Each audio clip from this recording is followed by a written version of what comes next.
দর্শক, আমরা রাষ্ট্রপতি নির্বাচনের সকল তথ্য আজ সারাদিন ব্যাপী আপনাদেরকে জানানোর চেষ্টা করেছি। আমাদের সহকর্মী মোহন ইসলামের সাথে আমরা বিরতির আগে যুক্ত ছিলাম, আর তার সাথে আরও একবার আমরা যুক্ত হতে চাই। তিনি জানাবেন সেখানকার সকল ধরনের বিস্তারিত তথ্য। মোহন, নিশ্চয়ই আমাকে শুনতে পাচ্ছেন? আমরা আবারও আপনার সাথে যুক্ত হলাম। একটু জানাবেন এই মুহূর্তে আপনার সাথে আমাদের আর কোনো সহকর্মী যুক্ত রয়েছে কিনা, তার কাছে কি আপডেটের তথ্য রয়েছে জানবো।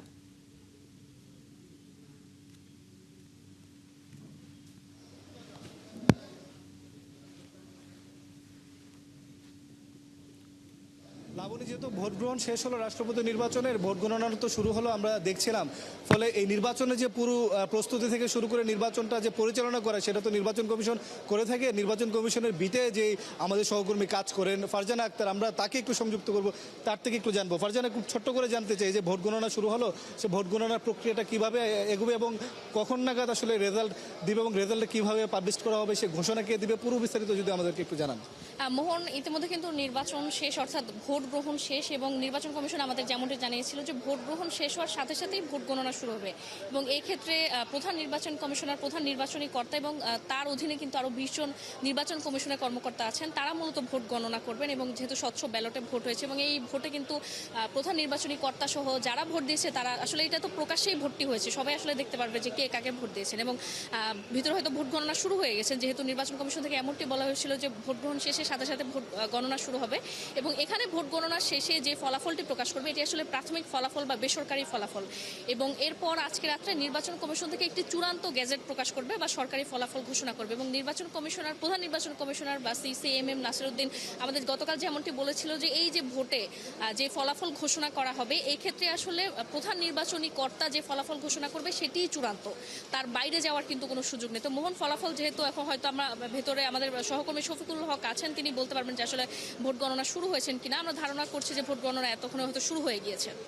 আমরা আপনার কাছে আসবো, আমরা আরেকটু মোহাম্মদ হোসেনকে একটু যুক্ত করে নিই। হোসেন, আপনার থেকে একটু জানছিলাম মির্জা ফখরুল ইসলাম আলমগীর সম্পর্কে আরেকটু জানতে চাই। এই যে বিএনপি দলটা তো আসলে বৃহৎ এবং তারা আগে অতীতে রাষ্ট্র ক্ষমতায় ছিল, অতীতে আমরা দেখেছি ইয়াজউদ্দিন আহমেদের মতো রাষ্ট্রপতি সেই জায়গা থেকে আসলে তাকে মনোনয়ন দেওয়া হয়েছিল। আজকে মির্জা ফখরুল ইসলাম আলমগীর মনোনয়ন পেয়ে নির্বাচন করছে, এই দুই জায়গায় আসলে পার্থক্যটা কেমন বা বিএনপির এখন আসলে বর্তমান জায়গাটা কেমন দেখছে? সব থেকে বড় কথা, মির্জা ফখরুল ইসলাম আলমগীর দীর্ঘদিন দলের মহাসচিব হিসেবে দায়িত্ব পালন করেছেন।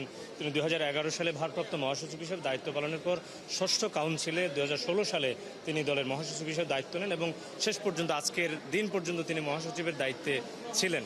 ফলে একটা দীর্ঘ ফ্যাসিবাদ বিরোধী গণ আন্দোলন যেমন রয়েছে, তেমনি দলের বিভিন্ন সময় যে ভাঙন এবং দলের মধ্যে দলকে সংগঠিত করা ফ্যাসিবাদের বিরুদ্ধে এই দীর্ঘ আন্দোলন সংগ্রামে তিনি একটা ব্যাপক ভূমিকা পালন করেছেন। সেই জায়গা থেকে মির্জা ফখরুল ইসলাম আলমগীর তিনি অনন্য, তিনি তাকে প্রমাণ করেছেন একজন দেশপ্রেমিক নাগরিক হিসেবে।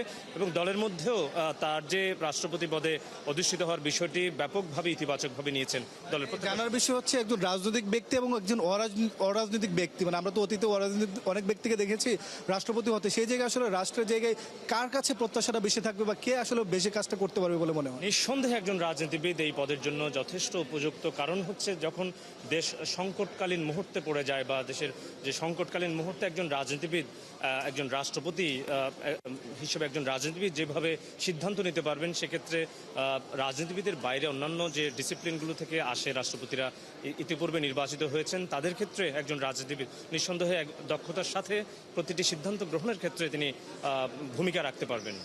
আপনাকে ধন্যবাদ। লাবণী, আমাদের দুই সহকর্মী কিন্তু জানাচ্ছিলেন, একজন বলছিলেন যে বিএনপির রাজনৈতিক সামনের গতিপথ কেমন হতে পারে এবং আরেকজন ফারজানা আক্তার তিনি কিন্তু বলছিলেন নির্বাচনে যে পুরো প্রক্রিয়াটি এবং ভোট গণনা চলছে, ভোট গণনা শেষও অল্প সময়ের মধ্যে হয়তো যিনি রিটার্নিং কর্মকর্তা রয়েছেন প্রধান নির্বাচন কমিশনার একে নাসিরউদ্দিন, তিনি ফলাফল ঘোষণা করবেন বেসরকারিভাবে, যেমনটা ফারজানা বলছিলেন।